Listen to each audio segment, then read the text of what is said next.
Bonjour, voulant en savoir davantage sur Napoleon Bonaparte. Napoleon Bonaparte. Napoléon Bonaparte, connu sous le nom francisé de Napoléon Bonaparte, j'ai réalisé que j'avais fait une traduction quelques années auparavant qui le concernait sous l'angle de l'écrivain Alexandre Dumas. Et oui, Alexandre Dumas a bien existé, le général Thomas Alexandre Dumas, père de l'écrivain Alexandre Dumas. Donc le titre est Tarente en Italie, où Dolomieu fut fait prisonnier de guerre. Le général Thomas Alexandre Dumas, père de l'écrivain Alexandre Dumas, a également été capturé et détenu. Alors voici ma traduction. L'ère Bonaparte. En 1798, Dolomieu avait acquis une réputation internationale comme l'un des plus grands géologues du monde et a été invité à rejoindre la fameuse expédition scientifique accompagnant l'invasion de l'Égypte par Bonaparte, partie de la section d'histoire naturelle et de physique de l'Institut d'Égypte. En mars 1799, Dolomieu tomba malade et dut quitter Alexandrie, Égypte, pour la France. Son navire, pris par une tempête, cherchait refuge au port de Tarente, Italie, où Dolomieu a été fait un prisonnier de guerre. Le général Thomas Alexandre Dumas, père de Alexandre Dumas, l'auteur, a également été capturé et détenu.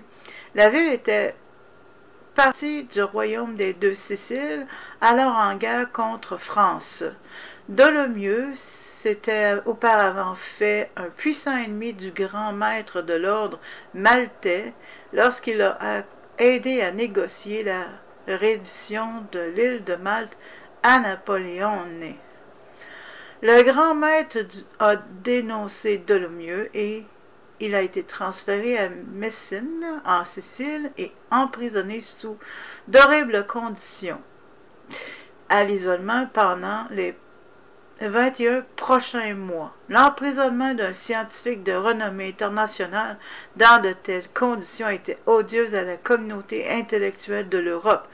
Même la communauté scientifique d'Angleterre, qui était en guerre avec la France, a protesté contre le confinement. Talleyrand, le ministre français des Affaires étrangères, a tenté de négocier la libération de Dolomieu par l'intermédiaire du pape. Napoléon, qui était alors premier consul de France, a estimé que demander une telle intervention du pape était déshonorante. L'approche de l'empereur au problème était plus directe. Au printemps de 1800, Napoléon conduit l'armée française en Italie, livrant un écrasant coup monté aux Autrichiens et à leurs alliés italiens le 14 juin à la bataille de Marengo. Toute l'Italie passe alors dans la sphère de Napoléon. L'un des termes dictés par Napoléon dans le traité de paix de Florence, mars 1801, fut la libération immédiate de Dolomieu. À sa libération, Dolomieu reprit ses études scientifiques et excursions, mais sa santé, brisée par le long emprisonnement en Sicile, il faut se rappeler c'était 21 mois, a cédé lors d'un voyage dans les Alpes. Déodat de Dolomieu est décédé le 28 novembre 1801 chez sa sœur à Châteauneuf. Je vais mettre la source dans la description de la vidéo. Je n'en ai fait que la traduction. Alors voilà. En vous remerciant de votre écoute.